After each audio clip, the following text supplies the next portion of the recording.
جب بھی ناظرین اسٹیبلشمنٹ نے کچھ نیا کرنا ہوتا ہے, کچھ نئی سوچ ان کے ذہن میں ہوتی ہے, تو وہ ٹیسٹر پھینکتے ہیں اور مختلف لوگوں کے ذریعے سے یہ ٹیسٹر پھینکے جاتے ہیں اور یہ دیکھا جاتا ہے کہ عوام اس کے اوپر کیسے رسپونڈ کرتی ہے. اس وقت اسی طرح کے ٹیسٹر پھینکے جا رہے ہیں کہ فیلڈ مارشل باوردی صدر بننے جا رہے ہیں. آصف علی زرداری صاحب سے ان کی یعنی کچھ بدلے بدلے موڈ مختلف جگہوں پہ رپورٹ ہو چکے ہیں, لیکن اب یہ خبریں بھی آ رہی ہیں اور خاص طور پر وہ کچھ خاص لوگ جو یہ کام سر انجام دیتے ہیں کہ جن نے یہ دیکھنا ہوتا ہے کہ کیسے یہ ریاکٹ کرتا ہے معاشرہ اس بات کے اوپر, وہ یہ بتا رہے ہیں کہ ہو سکتا ہے کہ فیلڈ مارشل صدر بن جائے باوردی اور آئینی عدالت بھی اس چیز کی اجازت دے دے. اب یہ کتنا پریکٹیکل ہے, ہو سکتا ہے نہیں ہو سکتا, ہوگا یا نہیں ہوگا, خواہش ہے, اس کے اوپر ذرا بات کر لیتے ہیں. عمران بھائی, واٹ ڈو یو تھنک, ایسا ممکن ہے کہ کوئی مطلب ایسا ماڈل آ جائے جس کے اندر باوردی صدر ہوں فیلڈ مارشل؟ بسم اللہ الرحمن الرحیم. تمام دیکھنے والوں کو السلام علیکم, بہت شکریہ آپ کا. دیکھیں, پاکستان میں تو کچھ بھی ہو سکتا اور یہ پہلی دفعہ تو ہوگا نہیں. پاکستان میں پہلے بھی باوردی صدر رہے ہیں اور پاکستان میں پہلے بھی ملٹری ڈکٹیٹر جو ہیں وہ صدارت کے عہدے کے اوپر قابض رہے ہیں. اس مرتبہ ذرا ڈیفرنٹلی اگر یہ کوشش کی جا رہی ہے تو ایک الگ طریقے سے کی جا رہی ہے. میرا نہیں خیال, دیکھیں یہ مجھے جو لگتا ہے وہ 28ویں آئینی ترمیم کے لیے ایک بڑھتا ہوا دباؤ ہے اور کچھ نہیں. آصف علی زرداری صاحب کو کان سے پکڑ کے آصف منیر کہیں گے کہ نکل جاؤ ایوان صدر سے, اور وہ ایوان صدر کو آصف منیر کے لیے خالی کر کے نکل جائیں گے, پیشتر اس سے کہ ان کے بیٹے کو وزیر اعظم پاکستان بنایا جائے, تو مجھے لگتا ہے کہ یہ ممکن نہیں ہے. زرداری صاحب اگر کوئی سودا کریں گے تو اس میں وہ اپنے بیٹے کو پاکستان کا وزیر اعظم بنوائیں گے, جو انہوں نے کہا تھا کہ میری زندگی کی خواہش ہے کہ میرا بیٹا میری زندگی میں ایک مرتبہ وزیر اعظم پاکستان بن جائے, چاہے اس قوم کی منجی ٹھک جائے, لیکن ان کا بیٹا جو ہے وہ پاکستان کا ایک دفعہ وزیر اعظم بننا چاہیے. جو میں اب کیا بولوں, میں کسی کو باڈی شیم کرنا نہیں چاہتا یا ایسی بات نہیں کرنا چاہتا. لوگ جو باتیں ان کے بارے میں کرتے ہیں یا جس طرح کی ان کی شخصیت اور ان کا کریکٹر ہے, اب اس لیول کے لیڈر اگر پاکستان میں لا کر بٹھا دیے جائیں گے ایک پرچی کے اوپر کہ جناب بیندی شہید ہو گئی اور اس نے پرچی لکھ دی کہ یہ میرا بیٹا ہے, آج کے بعد یہ تمہارا آقا ہے, اور ساروں نے سر پھینک کے تسلیم بھی کر دیا, پھر زرداری صاحب نے قبضہ کر کے صدارت بھی لے لی, تو مجھے نہیں لگتا کہ عاصم منیر صاحب کے لیے اتنا آسان رہے گا. مجھے ایسا لگتا ہے کہ دباؤ ڈالنے کے لیے اسٹیبلشمنٹ نے بہت سارے پتے استعمال کیے ہیں. سندھ کے اندر جو ایکٹیویٹی ہو رہی ہے ذرا اس پہ غور کریں. سندھ میں کچھ مقدمات کھولے گئے ہیں پرانے, اور کچھ ایسے کیسز کھول دیے گئے ہیں جن میں اربوں روپے کی کرپشن ہے, اور وہ جو کھرا نکلتا ہے وہ زرداری صاحب اینڈ کمپنی کی طرف گھوم گھوم کے جاتا ہے. اب وہ جو کیسز کھولے گئے ہیں اس میں نیب نے کچھ چیزوں کی ڈیمانڈ بھی ڈال دی ہے. مثال کے طور پہ انہوں نے پہلے ایک قانون پاس کر دیا تھا کہ جس علاقے کا کیس ہوگا اسی علاقے کی نیب سنے گی, لیکن اب نیب اس کی مخالفت کر رہی ہے. دوسرا, جو 2022 میں انہوں نے آئین میں ترامیم کر دی تھی نیب کے قوانین میں, اب وہ بھی کیونکہ وہ ترمیم کے ساتھ نہیں ہوا تھا, وہ سادی قانون سازی کے ساتھ ہوا تھا, اب اس کو بھی جو ہے وہ واپس ریورس کرنا چاہ رہے ہیں تاکہ نیب دوبارہ سے ایکٹیو ہو جائے. تو ملٹری اسٹیبلشمنٹ نے سندھ کے کیسز کو دوبارہ سے ہاتھ ڈالا, اور کچھ ایسے سونے کی انڈا دینے والی جو مرغیاں ہیں نا, ان کے ڈڑبے میں ہاتھ ڈال دیا انہوں نے. تو جو مالکان ہیں ان کو تکلیف تو ہوگی. اس بات کو نا پاکستان تحریک انصاف نے بھی بھانپ لیا, اور تحریک انصاف نے بڑی چالاکی سے پیپلز پارٹی سے رابطہ بھی کیا ہے.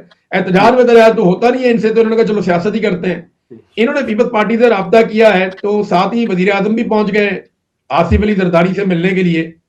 تو زرداری صاحب کی صدارت سے زیادہ مجھے ایسا لگتا ہے کہ پاکستان پیپلز پارٹی کی سیاست خطرے میں ہے, کیونکہ 28ویں آئینی ترمیم کا خاتمہ پاکستان کی ملٹری اسٹیبلشمنٹ اور موجودہ جرنیلوں کا جو ٹولہ اقتدار پہ قابض ہے ان کی یہ بہت بڑی خواہش ہے, اور وہ یہ ہر حال میں کرنا چاہیں گے. اگر 28ویں آئینی ترمیم وہ کروا لیتے ہیں اور 18ویں آئینی ترمیم کو اس کے اندر بلڈوز کر دیتے ہیں, تو یہ پیپلز پارٹی کی سب سے بڑی شکست ہوگی, اور یہ کام کروانے کے لیے اب چابی گھمائی جا رہی ہے.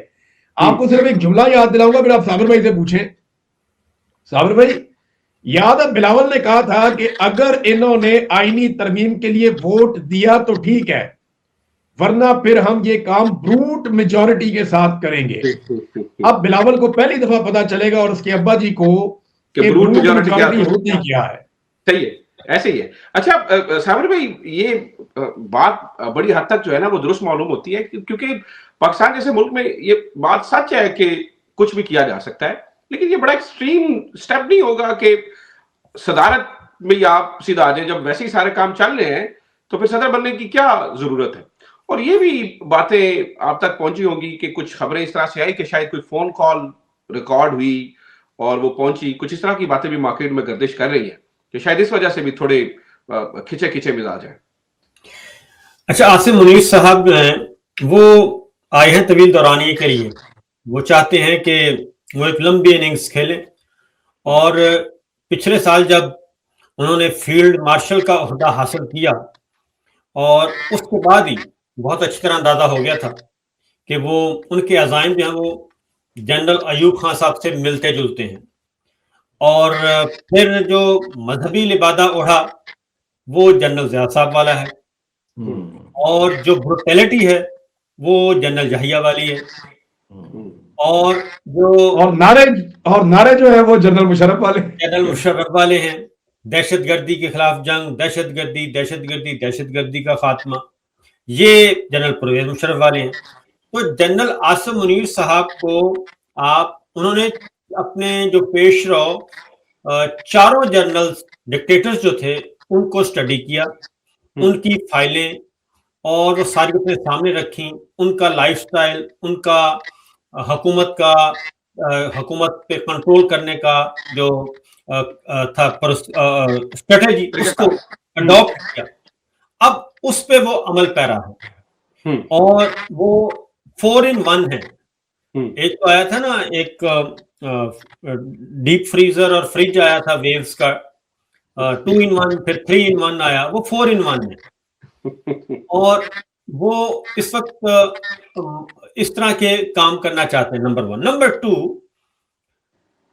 یہ اچھا باقی جو پہلے 4 جرنیل ہیں نا، ڈکٹیٹرز تھے جو، انہوں نے صرف ایک دفعہ آئین توڑا تھا.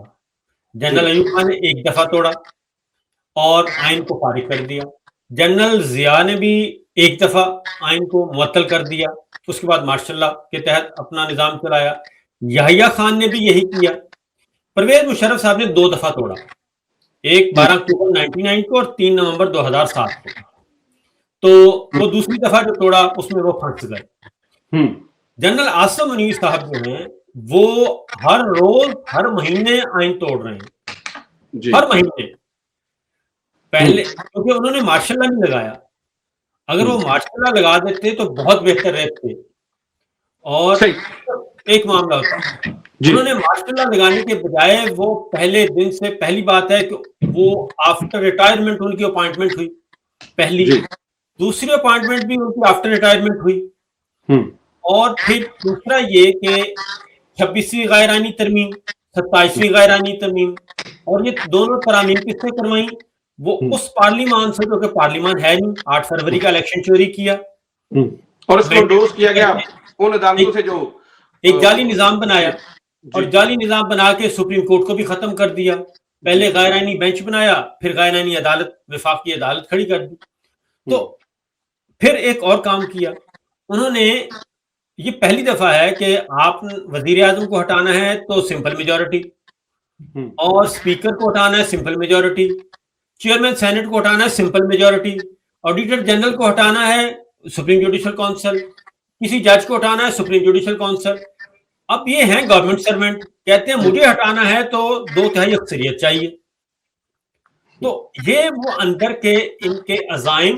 اور یہ سرکاری ملازم تو صابر بھائی، سرکاری ملازم تو ایک ایگزیکٹو آرڈر سے ہٹ جاتا ہے. جی ہاں، یہ کیسی سرکاری ملازمت ہے؟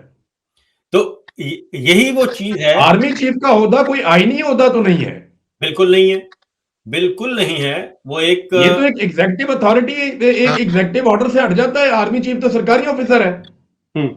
بالکل ایسا ہی ہے، آئین اور قانون کے مطابق تو یہی ہے. اب ان کا دل کر رہا ہے کیونکہ اقتدار انہوں نے طول دینا ہے، تو اب چاہتے یہ ہیں کہ وہ صدر مملکت بھی بن جائیں اور ایوان صدر میں جا کے باوردی صدر بن جائیں. تو میری ذاتی اور دلی خواہش ہے کہ ان کی یہ خواہش جلد از جلد پوری ہو جائے. اچھا، ہاں، اس کی وجہ کیا ہے؟ ان کی جلد از جلد خواہش پوری ہو جائے، اور اس کے بعد ان کو آٹے دال کا بھاؤ معلوم ہو جائے گا۔ یار میں ایک بات آپ کو بتاؤں، یہ جی۔ بندہ صدر بن گیا نا، پھر آپ تماشا دیکھیے گا پاکستان میں، یہ فوج کے پیچھے چھپنے والا معاملہ جو ہے نا وہ پھر نہیں چلے گا، پھر گلی گلی کے اندر وہ ہوگا کہ یہ ساری زندگی یاد رکھیں گے کہ ان کے ساتھ بڑی کیا ہے۔ ایک صحیح۔ صبح یہ صدر بنے، آئینی عہدے کے اوپر آئے، پھر پتا چلے گا کہ آٹے دال کا بھاؤ کیا ہوتا ہے۔ یہ صحیح۔ وردی کے پیچھے چھپ چھپ کے بڑا آسان ہے واردات ڈالنا۔ صحیح۔ اچھا عمران بھائی دیکھیں، ایک طرف تو چلیں یہ باتیں ہیں، دوسری طرف جو بھی مارکہ حق کے اوپر آرمی چیف کی تقریر ہے وہ بڑی انکریجنگ ہے، لگتا ہے کہ یعنی اس سے کوئی ایسا میسج تو نہیں گیا جس سے کوئی تفرقہ ہو یا جس سے کوئی، یعنی لگتا ہے معاملات شاید سلجھنے والے ہیں۔ ان کی تقریر تو بڑی یعنی پازیٹیو طریقے سے دیکھی جا رہی ہے۔ لیکن اس سے پہلے جو ملٹری ڈکٹیٹرز آئے نا، وہ جو کہتے تھے وہ تقریباً وہی کرتے تھے۔ اس مرتبہ نا ہم نے کال و فیل میں ایک بڑا خوفناک تضاد دیکھا۔ D G I S P R صاحب آتے ہیں، وہ آ کر ٹی وی پہ بیٹھ کر کہتے ہیں کہ جناب ہمارا سیاست سے کوئی تعلق نہیں ہے، اور یہ جملہ بولنے کے بعد وہ لگاتار 2 گھنٹے سیاست میں بات کرتے ہیں اور چلے جاتے ہیں، اور کوئی انہیں پوچھنے والا بھی نہیں ہوتا۔ تو یہاں پہ نا ایک کال و فیل کا تضاد ہے، اور وہ تضاد یہ دور نہیں کر پا رہے۔ قوم میں کریڈیبلٹی کوئی نہیں ہے ان کے سٹیٹمنٹس کی۔ آرمی چیف کو اگر آپ وہ سٹیٹمنٹ ان کا سنے نکال کر، جتنا میں نے اس کو پڑھا تو وہ پازیٹیو دکھائی دیتا ہے۔ انہوں نے ساری پولیٹیکل پارٹی کو، قومی یکجہتی کو، ان چیزوں پہ بات کی، لیکن اس کے فوراً بعد لاہور میں ریڈ ہوتا ہے اور فضا عالم نامی خاتون کو گھر سے مرد پولیس اہلکار گھسیٹتے ہوئے اٹھا کر لے جاتے ہیں، چادر اور چار دیواری کا تقدس پامال کر کے۔ اور وہ پیٹرول وغیرہ کے اوپر، یعنی کہ جرم یہ تھا کہ وہ پیٹرول مہنگا ہوا وہ احتجاج کر رہی تھی۔ جی جی۔ اب مجھے یہ بتائیں نا کہ ایک طرف آپ کہہ رہے ہیں قومی یکجہتی، ایک طرف آپ کہہ رہے ہیں کہ قوم کو اکٹھا کرنا، یہ اتنی قیمتی چیز ہے، اور اتنی قیمتی چیز کو آپ صرف ایک ایکسٹینشن اور استثنا کو برقرار رکھنے کے لیے، اپنے بہت معمولی اور گھٹیا چھوٹے چھوٹے فائدوں کے لیے آپ اتنی قیمتی چیز کو قربان کر دیتے ہیں، قومی وحدت کو۔ ایران کے اندر قومی وحدت کو زندہ رکھنے کے لیے ان کے لیڈروں نے جانوں کی قربانیاں دے دی ہیں۔ جی۔ وہ علی لاریجانی اگر اپنے گھر سے باہر نہ آتا اور لوگوں کے بیچ میں نہ جاتا قومی یکجہتی کو فروغ دینے کے لیے، لوگوں کو اکٹھا کرنے کے لیے، تو شاید اس کی جان بچ سکتی تھی۔ جو لوگ نہیں باہر آئے وہ بچ گئے نا، وہ باہر نکلتا تھا بار بار، اس کی لوکیشن ڈسکلوز ہوئی، انہوں نے مار دیا۔ اب اس بات کو آپ سمجھیے کہ پاکستان میں اپنی بوٹی کے لیے یہ پاکستان کا اونٹ ذبح کر دیتے ہیں، ان کو پرواہ ہی نہیں ہے اس بات کی۔ اور سادی بھی بات وہی ہے جو میں نے آپ کو بتائی بس۔ صحیح۔ اچھا صابر بھائی، واٹ ڈو یو تھنک، مطلب ہمیں کوئی یعنی پازیٹیو اس سے کوئی امید رکھنی چاہیے، یعنی تمام پارٹیز اکٹھی ہوں، قومی یکجہتی ہو، معاملات درست سمت کی طرف جائیں، یعنی بات سے ون لائنر آپ بتائیں، one liner what do you think, کوئی پازیٹیو امید رکھنی چاہیے؟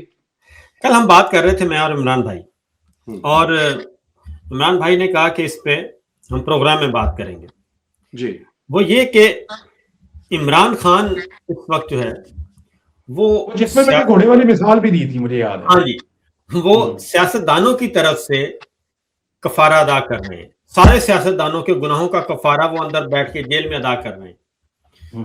اور اب ہمارے جو سیاستدان ہیں وہ ایسے کوئی کیا کہوں، عمر میں بھی کافی بڑے لوگ، بدبخت ہیں، ہاں ایسے کوئی بدبخت ہیں کہ ان کو موقع ملا، ایک شخص نے اپنے آپ کو جیل میں ڈال کے بند کر کے موقع دیا، فسطائیت وہ برداشت کر رہا ہے، ان کی پوری پارٹی کر رہی ہے، ظلم وہ برداشت کر رہے ہیں، اور ان کے نہ خواتین محفوظ، نہ بچے محفوظ، نہ گھر والے محفوظ، اور وہ اتنا ظلم برداشت کر رہے ہیں، اور وہ کہہ رہے ہیں کہ جناب آئیں اور آ کے پاکستان کو سیدھا کریں، اقتدار ان کے پاس ہے، لیکن اس کے باوجود یہ اتنے بدبخت اور نااہل اور ایسے کوئی ہیں گئے گزرے کہ یہ بالکل ہل نہیں رہے، صرف ایک وجہ سے، صرف ایک وجہ کہ دولت سے ان کو اتنا پیار ہو چکا ہے، اور جو مال انہوں نے بنایا ہے اس کی حفاظت کے لیے وہ کہتے ہیں جی آئین گیا، قانون بھاڑ میں گیا، آئین بھاڑ میں گیا، سب کچھ کیا، بس ہمیں یہ اپنے اقتدار کے ایوانوں میں جگہ ملتی رہنی چاہیے۔ تو یہ ان کے سارے کا سارا، ایک عمران خان کے علاوہ ان کے ساتھ محمود خان اٹیچی صاحب ہیں، سردار اختر منگل صاحب ہیں، اور صاحبزادہ حامد رضا ہیں، اور اس کے بعد راجہ ناصر عباس صاحب ہیں، ان چند لوگوں کو چھوڑ کے باقی سب کے سب، یعنی اس سے زیادہ کیا ہو سکتا ہے کہ ایک بھی